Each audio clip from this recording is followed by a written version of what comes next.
You're listening to Your Rivers Are Wrong, the podcast.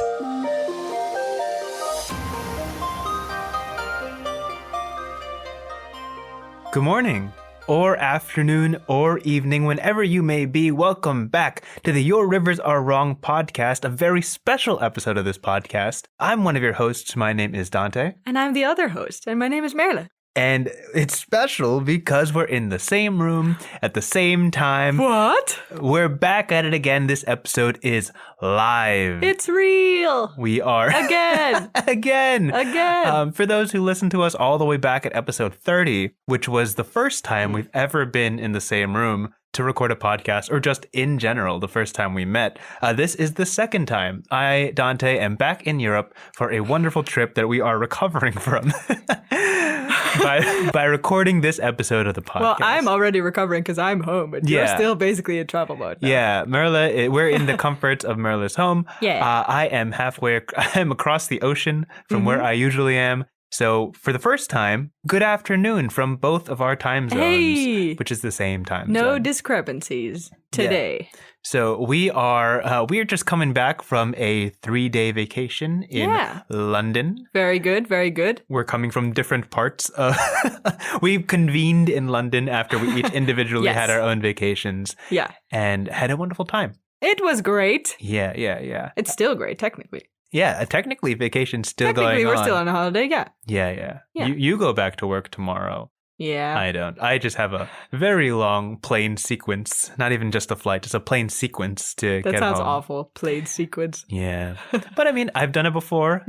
This is, again, our second time ever meeting in person. It's true. Yeah, after we've known each other for the ballpark of 4.5 years now. I think so, Yeah, going on 5. And what are the odds that I'd go to Europe 2 years in a row? So I mean, very little, and yet it happened. Hey. There are, that's a whole thing. Anyway, anything you want to... anything you want to talk about on our trip, what we did, standout moments. I feel like it's relevant to say that we came back home and then the weather was worse here. I almost thought it was a happy accident that in London it was pretty bad weather. Right. And then I almost felt proud that in Holland it hadn't rained that much. And this morning we went for breakfast and it was pouring. It was pouring. Pouring. So, home sweet home, ain't it?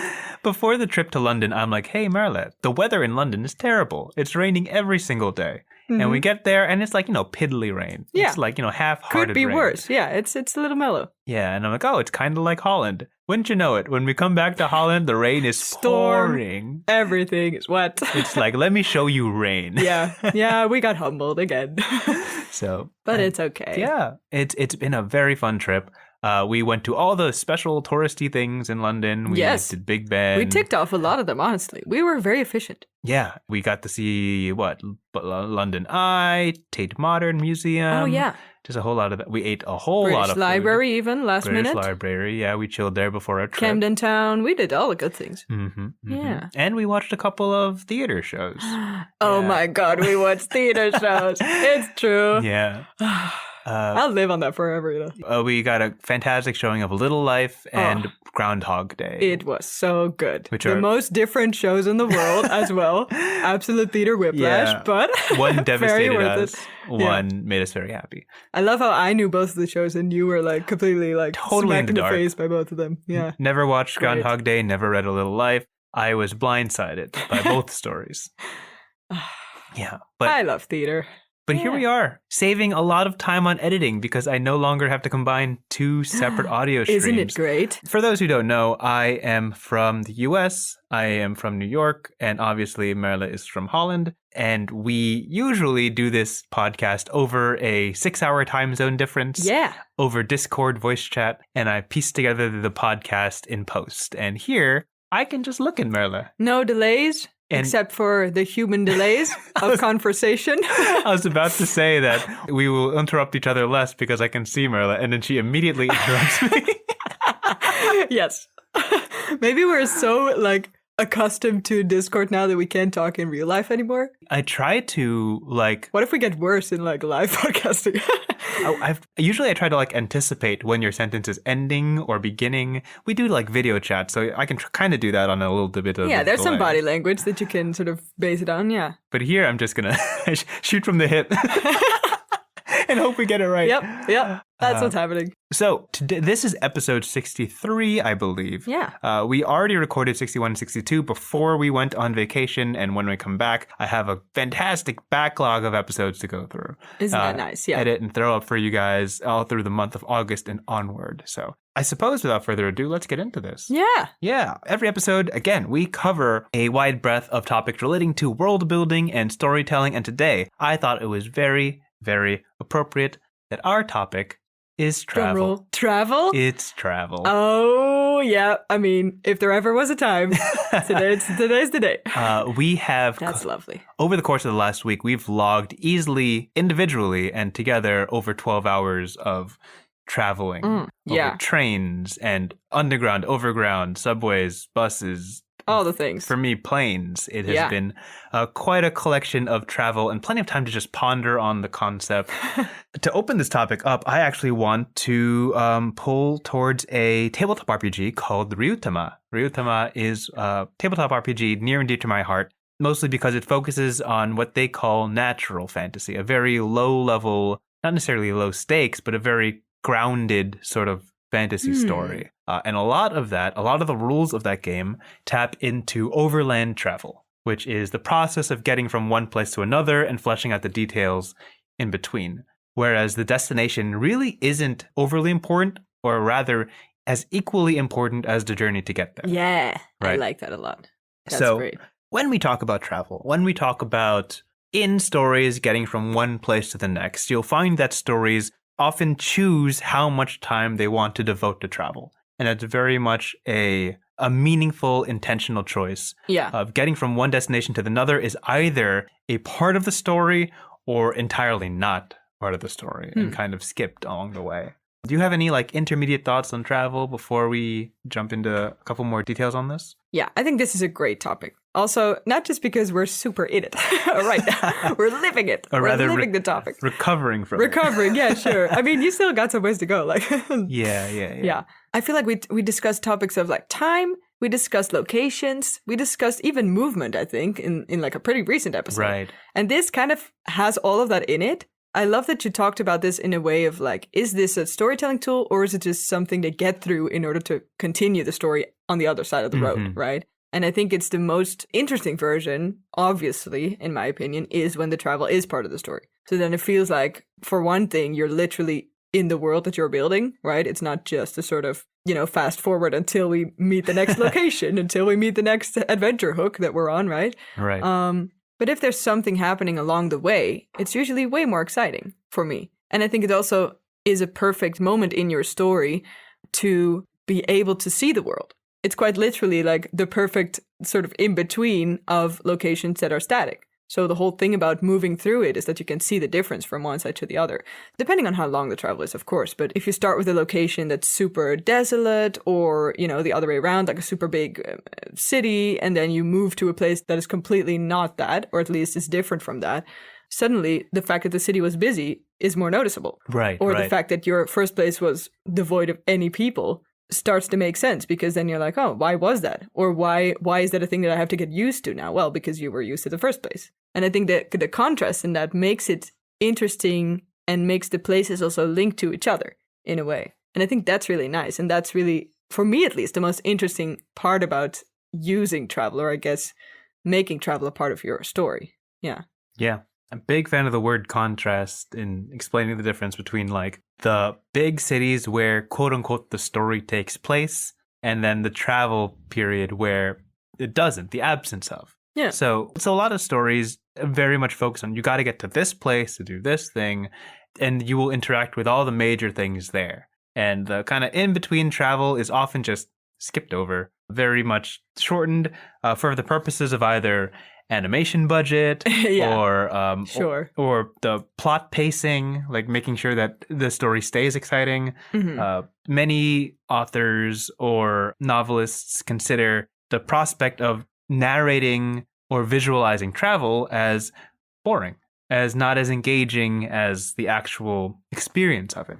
But I often find that the travel, the in-between periods of major story point to major story point, is where we get a little bit of an introspective look towards the characters involved. When they are not pressing towards pushing or challenging a major conflict, when they're not fighting a big bad or using all the powers they've gained, so to speak, or, doing all of that, it's almost the quieter moments of travel. And almost unilaterally, travel is the quieter moments. Yeah. Campfire talk. Yeah, it's when you get a chance to be like, okay, who really is this character besides them being tools to the story?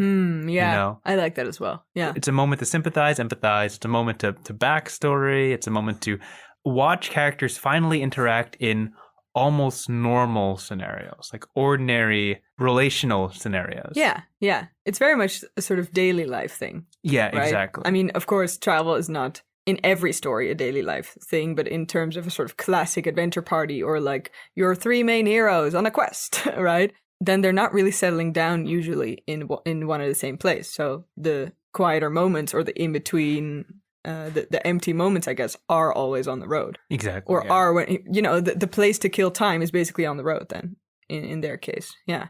Which I like very much. Yeah. And we often find that like when we're talking about like a season or an era of a certain production, publication, yada, yada, travel is usually somewhere in the middle. It's not usually the beginning and it's not usually the ending, right? It's saved for the middling place where we can learn more about the characters and provide a little bit of meat that can come forward in those more dramatic moments. So like slight bits of tension that might be pushed to a head at the final fight or, little obstacles or little things they've picked up that finally find their use towards the end. It's a great time for character building. Yeah. I think that's what I really appreciate about it. Yeah, that makes a lot of sense. And also, as you were talking, I also remembered or realized that it's not just travel that has this, right? I think you could even zoom out a little bit and say for any moment throughout your story that wouldn't serve a purpose, you're probably not going to include it. Like the sort of classic thing of how we never see someone use the toilet because it's the least interesting thing of the story, right? Right. We don't want to see that if it's not helping us at all understand anything. But they're definitely going to the toilet. Right. I think it presses on like the idea that every moment has to be meaningful, I guess. It's like you don't show people on the toilet because it doesn't progress the story. It doesn't develop the character. Like it's not, that's dollars and time going into creating this scene for other people to witness that is theoretically wasted because it could be used towards another thing or something else. Yeah. Unless it's part of your aesthetic, I guess. Because I also have to think about Samurai Jack, which is an animation series, I guess. I'm not sure if I finished the whole thing, but it's really nice. I don't know why I didn't. But in Samurai Jack, it's basically very striking that the main character is very often alone. So there's no character interaction at all, really. Right. Or he meets someone in that one episode and then that person is left, to their own devices as the episode ends. And there's just a lot of shots that are purely like, I guess, aesthetic or, world building related shots of him just traversing a snowy mountain. And that's it. He doesn't talk. No one comes along the way. And somehow that works too. But then it's so kind of baked into the concept of what this series is, right? And then it becomes something else, in my opinion. Or it becomes sort of part of the DNA, I guess, of what you're watching. It's almost like slow TV where you're just, the point is to just watch this sort of emptiness, I guess. Exactly. And that's interesting too, but I guess it's a different way of thinking about it. Or another version of the trope or the use of travel as a means for storytelling. Yeah. To build on the fact that travel is a fantastic world building tool. We had an episode way back when about empty spaces, about vast measures of land or expanses that serve no purpose except to be a void.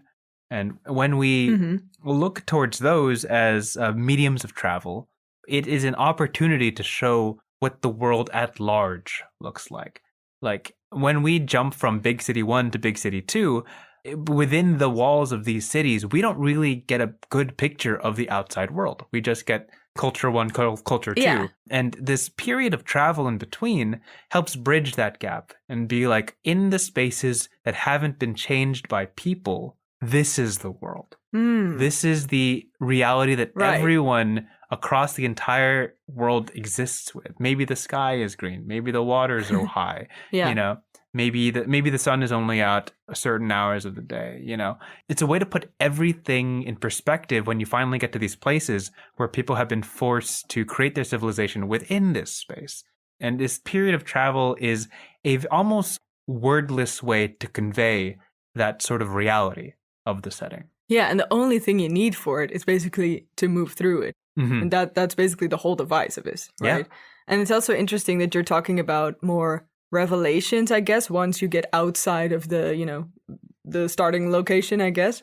Because sometimes it can be very much like that, right? When the first location is so either all-encompassing, or it just has a lot to it, or it's the only place the character know, right? So you basically, in the beginning of your story, then you've set up like, this is what we know, or this is how this world is working. And then once you break out of that through travel or through whatever other means you have, but since we're talking about travel, yeah, it's also becoming a sort of zoom out, right? And realize, yeah, kind of similar to what you're saying, like realizing that there's much more out there. Yeah. And that it takes like physical movement and, you know, energy to go there or to change your direction. Yeah. Yeah. You'll find in like high production animations that the first episode, if a character is moving through a space, they'll add an immense amount of detail just to convey as much information as possible in that window of time. Obviously we can look to like Arcane to show like the pan down from the top of Piltover to the bottom of Zon, the drastic change of these two communities and the mechanics that go into the architecture of it. Just the act of traversing it is a great way to witness, oh, this is the reality of everybody who lives here. Let's take that in and maybe revisit it in the future, but for now, we'll just tease it. We'll just give you a little bit of it. And the character doesn't even need to interface with it. The fact that they're moving through it means that it's a daily part of their lives or is an obstacle that they have to overcome. Yeah. So here's a question I have. Sometimes, in some cases, travel is the sort of point of showing a traveling sequence is to show that it's super like lasting, I guess. Or like, I'm thinking of like a sequence where you just see someone traverse a desert and it just takes forever. Right. They're getting tired. They're getting like dehydrated. It's going to get harder and harder every hour. They don't reach their destination. Basically, the world then doesn't really change that much. So then it becomes a tool for character growth or maybe like character, like willpower in a way, determination. And then you don't even need the contrast that much. You basically need the fact that it lasts forever. That's the only device, basically, that is bringing up a change, right? Right. But I think in that case, it's really strangely character focused. So even though you're traversing a lot of space, or, you know, it takes you 4 days to go from the one side to the other side, the journey is not that much in like how the world changes or how much difference you see, because there's literally only mounds of sand in case of a desert. But it's more of like, I know I have to get through the end of this because of whatever reason. And if they're making it, you're pretty sure by then that they're dang motivated, because otherwise they died a long time ago. You know? Of course. Yeah. Yeah, that's a great thing, because oftentimes the prospect of travel is used to demonstrate the culmination of power. I can take Dungeons and Dragons as a very simple example. When you're level 1, you got to walk through every mountain, every river, every road. Just got to do it step by step. Eventually, eventually you get horses. Eventually you get flying, teleporting. Counts for a lot of games, honestly. Yeah. Your mastery over the terrain, your expedience, that's a nice way and of putting proficiency in travel dictates the power balance between you and the setting. Are you overcoming the setting, or does the setting inflict itself on you? Oh, that's such a great point. Yeah, you know? I love that. So the way people travel, you can all like even at the start of the journey, if your character is just very grounded and you're introduced to a wizard who just teleports in, like you're immediately informed of how powerful they are. Yeah, right? For sure. Like the fact that space, the distance between spaces does not limit them. You know, it's a demonstration of power. And this could go into a whole conversation about how settings are characters in themselves, if they're static, if they're dynamic, if you change the setting or if the setting changes you. Travel is one of those ways that help you interact with the world, almost not even relying on other characters, not even relying on another voice, just you and the elements. And how you interface with that dictates your stance, your space in this world, how much influence you have over it. Yeah, and I want to add to that, there's very different ways of doing that, right? So you mentioned like an example of a wizard, but there's also, if I'm thinking of, well, I guess more real life version of this is basically we're inventing a bunch of stuff. We're inventing planes, right? That's basically our teleport. The quickest way to go around fast. Yeah, I guess so, yeah. Efficient is maybe a different thing, but at least like that's really wild that we can do that, right? And you know, X amount of years ago wasn't the case. You could never reach it. It took forever. Everyone got sick on a boat. You know, so there's either that side where you basically just brute force your way against it and then basically break through the usual ways. Or, and then another thing came to mind, which is why I thought about this, or you can be in awe of someone who is so with the elements that they're basically part of it in a way. Like I'm thinking like Avatar, Blue People Avatar from James Cameron, where it's like people move, or, you know, kind of Tarzan feel, where he moves so smoothly through the terrain that people who are not used to it just can't keep up. Right. They don't know the trees. They can't move even like, what's this, vertical? Yeah. Vertically? Like, what's this as you raise your hand? Yeah, I'm like, you know, up. You can't go up because you're not used to the terrain. And if someone's so embedded in it, you don't really need to brute force against it because you're so with it, if that makes sense. I guess that's a little bit of a different topic, but well, yeah, it kind of adds. And both ways are very like location bound, I guess, is the word. So in a way of like the wizard teleporting feels like he's not really part of the elements, but basically found a very hard loophole, which is very skillful, but not really like natural, I guess. Yeah, interfacing with the landscape. And then you have, you know, if we're talking about D&D terms, then you have the druids who are like, I don't need teleport. I'll just like talk real nice to this tree and then it'll carry me over, you know? Right. So yeah, even there you can have sort of different ways of going about it. And also that says something about, you know, how much people are connected to nature or how much people are willing to go against it, right? Because I think in our world, you know, the more we figure out planes and that stuff really distances us from the natural part of it, I guess. Yeah. Because we're not traversing through it. We're basically shortcutting our way. Exactly. Yeah. It's the concept of like moving along with something versus moving despite something. Yeah. Either conquer the landscape or work with the landscape. And that is its own character kind of flavor. It's a bit of a different discussion, but this was brought up a lot in my work recently, where we had a great talking about wrong rivers, where we had a great talk about how people are basically trying to give rights to natural elements, for instance, rivers, or for instance, valleys, or for instance, glaciers. You know, and if they can get their own rights in a sort of system of justice, which sounds very weird, but then there's ways to protect it. And if they don't have a voice, then they can't basically have an argument for like their legitimacy. And I think that's kind of similar to what this is, right? Yeah. I mean, now we're getting very much into like climate activism, but yeah. But it's interesting. Yeah, it's an interesting way to think about it. Yeah. I think the only thing left on my piece of paper here of notes is that we've both been playing quite a bit of Legend of Zelda. Yeah. So this is my... It's so great. This past few weeks, I started playing Breath of the Wild for the first time. Yeah, you're a newcomer, and I love it. And just witnessing the vastness of the landscape and how truly far things are make me like look forward to the journey of getting there. Yeah, the idea of traveling and conquering the landscape and getting from point A to point B is the game itself. You know. Is the game itself. I feel like we maybe talked about this multiple times before, but the beauty of this game to me is that there's no other like satisfaction than just like running around on your horse in a long piece of floaty grass, and that's it. That's all I need, because the game is so good at just making the travel fun, I guess, or making the travel satisfying because it's so pretty as well. Yeah. Yeah. Okay, I think that's pretty good. Yeah, pretty good. Yeah. I like this topic a lot because it touches upon quite a lot of things that we discussed before, but somehow I didn't realize that travel is really sort of tying those all together. Yeah. That's really nice. Like it was incredibly relevant in this past week. Incredibly relevant. Yes. We're coming off of like 8 hours of train rides from yesterday. So yeah, geez. That's a long time. It's really at the forefront of my mind. Yeah. So how about we jump into this prompt? Ooh, let's go. As always, we have an improvised prompt. One person brings this prompt, the other person answers it. Yeah. Merle doesn't know the prompt for today quite yet. I'm in the dark. But I feel like you'll have a good vibe about it, or at least you'll be able to handle it pretty well. Okay. I'm leaving this very open-ended. You can take this however you want. Okay. There is no expected ending for this. I just want you to fill out whatever the scene might be. Sure. And it is very specifically 2 entirely separate people are aboard an otherwise empty train. Do whatever you want. Oh my god. Well, the real world answer obviously plays Zelda for 2 hours. Because what else would you do on empty train? That's exactly what we did. What? Really? That's not improvise at all. Oh yeah, shit, I'm doing it wrong. Okay, rewind. Okay.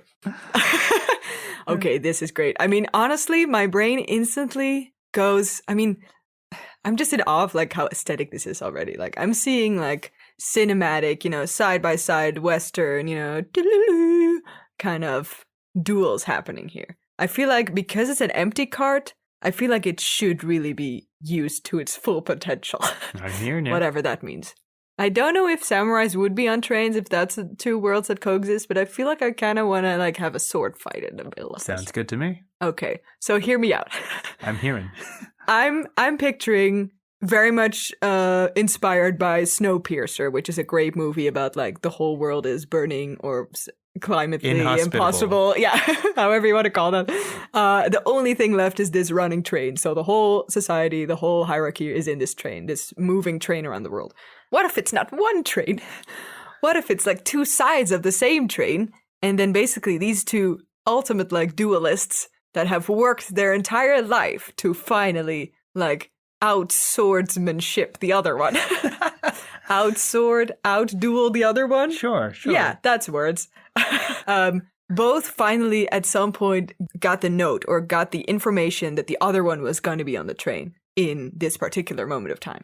Or that the other one knew about a grand, world-shattering thing that would only be able to be solved if you are a resident of this train. Like the outside world will mess with you if you're not going to be shielded by this. And the only people knowing about this, well, I'm going really wild with this one. No, the only people knowing about this is the people who made the train. So that it's basically like one of those science fiction, like, ooh, I made a dome city and only the people that I like can go in, and I secretly know about like the end of the world catastrophe, and I'm building this dome just for me because I want to live. What you're putting down, yeah. But train. But train. But train. Picture that, but train. I'm seeing it. Yes, great. And I feel like during I guess it's a movie. I feel like it's a movie.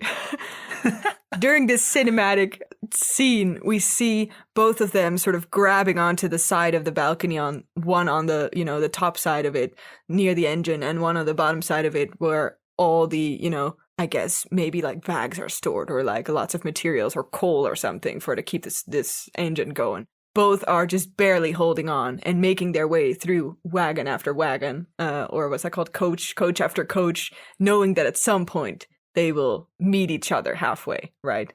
I'm not sure what's happening in between, but at some point, after, I guess, the whole journey, after all the character development that can possibly exist in this story. Are you skipping the travel section of this prompt on the travel episode? That's kind of, No, I shouldn't. No, you're good. I shouldn't. This is fine. You're allowed to do that. So give me some insight. So what would the travel look like? What do you think? Well, I imagine that what's the growth here?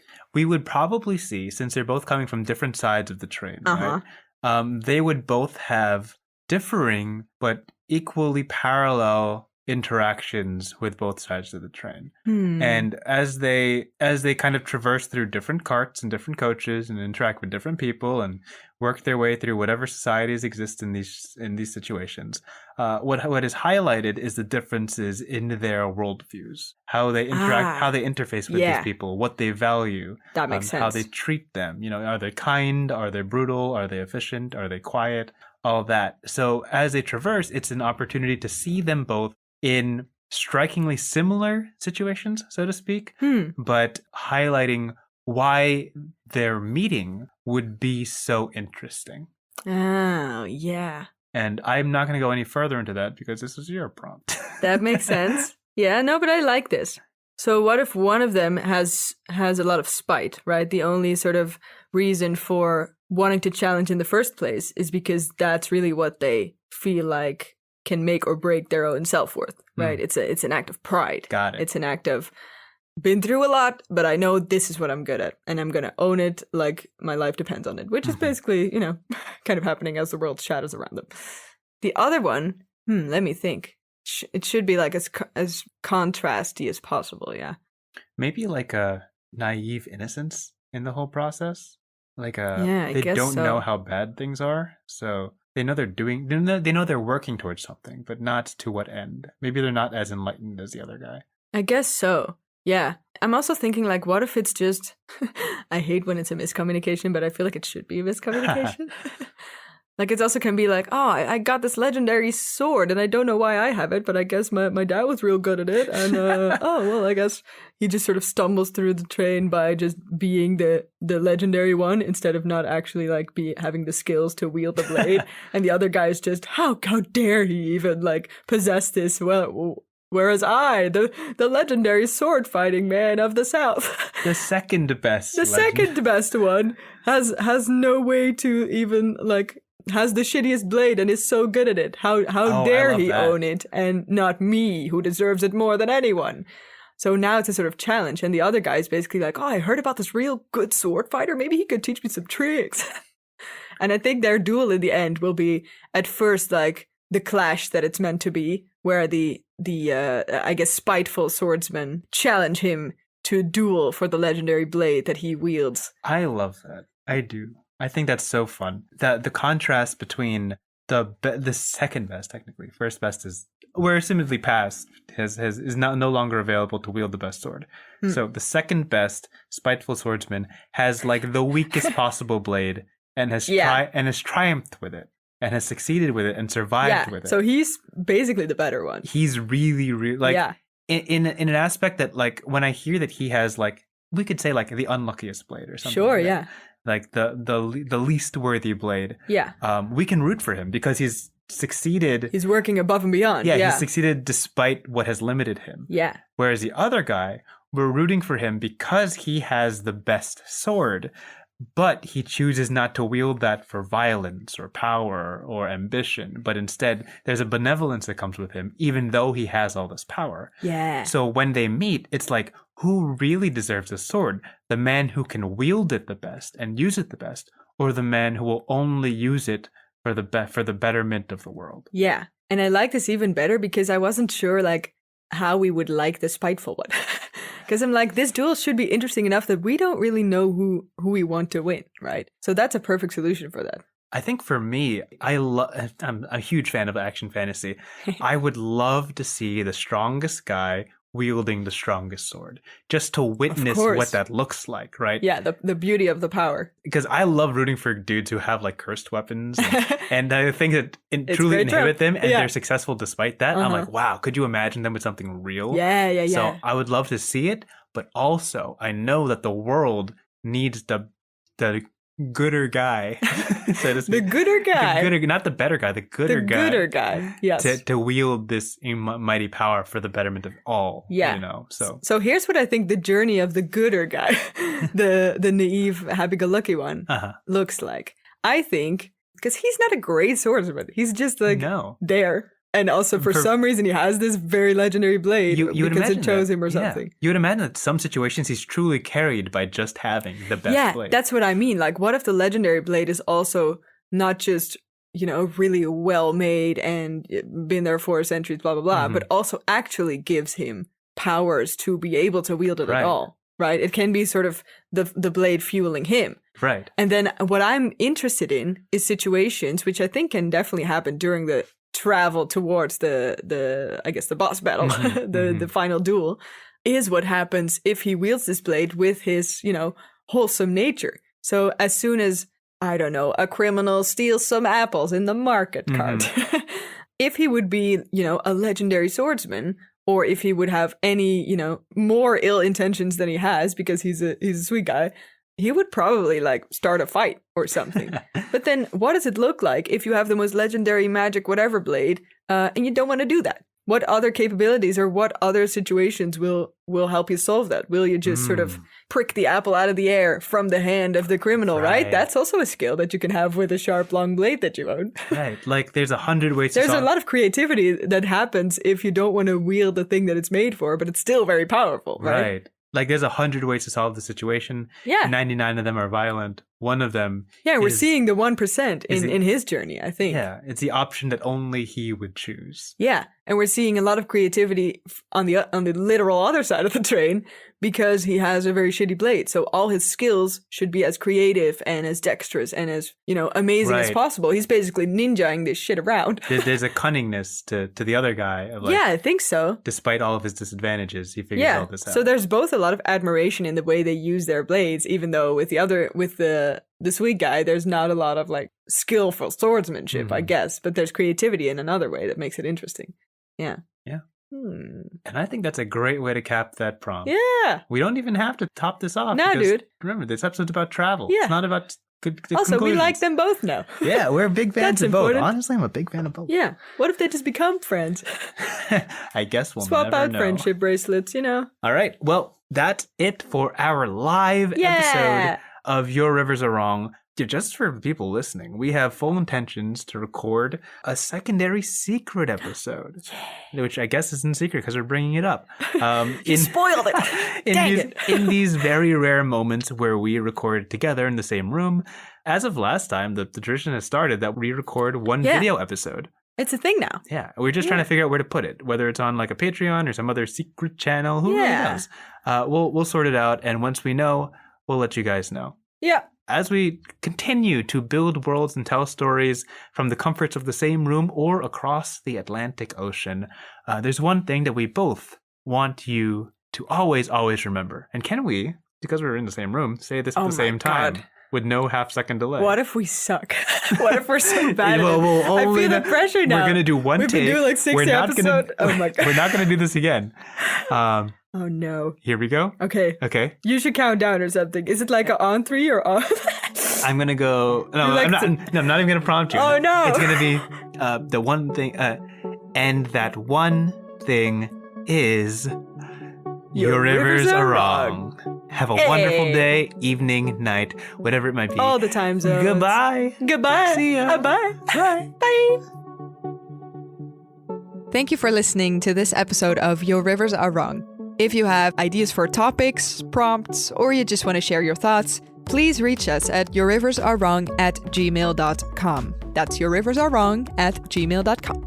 Also, a big thanks to Maarten Schellekens, who created the intro and outro music for our podcast. And most importantly, thank you for listening. We hope to see you at the next one. Bye.